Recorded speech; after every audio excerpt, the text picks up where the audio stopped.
Welcome to நவனிகாஸ் DIV. இன்றைக்கி நம்ம soybeans keema எப்படி செய்யுதுன்னு பார்க்கலாம் வாங்க. அதுக்கு முன்னாடி நம்ம சேனலை சப்ஸ்கிரைப் பண்ணாதவங்க சப்ஸ்கிரைப் பண்ணிடுங்க. அப்படியே பக்கத்தில் இருக்க பெல் ஐக்கானை கிளிக் பண்ணிவிட்டு ஆளுங்கிற ஆப்ஷனையும் கிளிக் பண்ணிடுங்க. ஒரு கப் சோயா எடுத்து சுடு தண்ணியில் 10 நிமிஷம் ஊற வச்சுட்டு அந்த தண்ணியை பிழிஞ்சு எடுத்துக்கலாம்.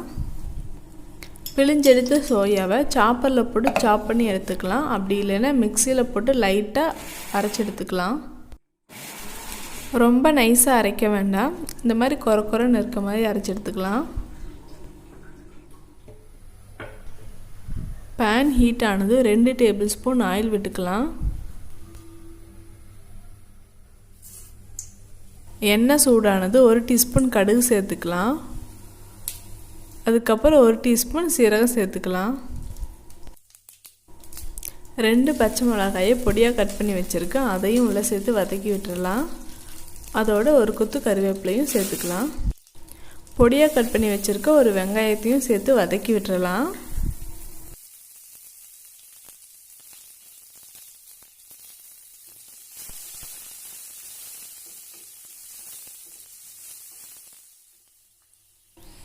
அரை டீஸ்பூன் மஞ்சத்தூள்,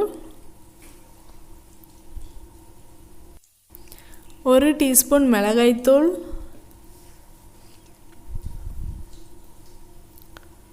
1 டீஸ்பூன் கரம் மசாலா தூள்,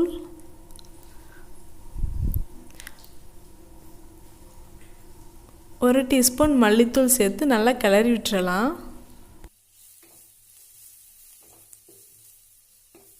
மசாலாவோட பச்சை வாசம் போகிற வரைக்கும் வதக்கி விட்டுறலாம். 1 டேபிள் ஸ்பூன் இஞ்சி பூண்டு பேஸ்ட்டு சேர்த்துக்கலாம். ஒரு 30 செகண்ட் மட்டும் வதக்கி விட்டால் போதும். வெங்காயம் நல்லா வதங்கினதுக்கப்புறம் 2 தக்காளி பழத்தை அரைச்சி எடுத்து வச்சுருக்கேன், அதையும் உள்ளே சேர்த்து வதக்கி விட்டுறலாம்.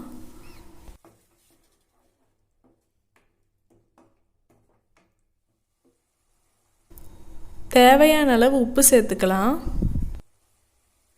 எண்ணெய் பிரிஞ்சு வர வரைக்கும் வதக்கி விட்டுறலாம். எண்ணெய் பிரிஞ்சு வந்துருச்சு. இந்த ஸ்டேஜில் அரைச்சி வச்சுருக்க சோயாபீன்ஸையும் உள்ளே சேர்த்துக்கலாம். நல்லா மிக்ஸ் பண்ணி விட்டுறலாம். 1 நிமிஷம் மட்டும் அந்த மசாலாவில் போட்டு வதக்கி விட்டுறலாம்.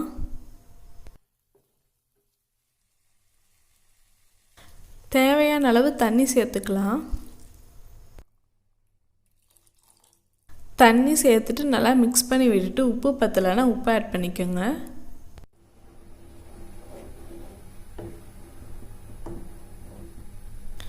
ரெண்டு நிமிஷம் மட்டும் மூடி வச்சிடலாம்.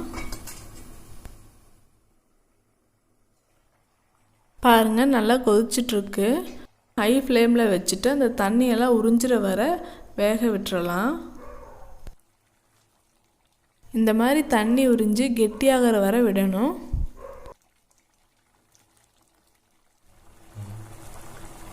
லாஸ்ட்டாக மல்லித்தலை சேர்த்துட்டு ஸ்டவ் ஆஃப் பண்ணிடலாம். சாதம், சப்பாத்தி, தோசைக்கு இந்த கிரேவி ரொம்ப நல்லாயிருக்கும். நீங்களும் ட்ரை பண்ணி பாருங்கள். கிட்டத்தட்ட இது நான்வெஜ் சுவையில் தான் இருக்கும். இந்த வீடியோ உங்களுக்கு பிடிச்சிருந்துச்சின்னா லைக் பண்ணுங்கள், ஷேர் பண்ணுங்கள். நன்றி.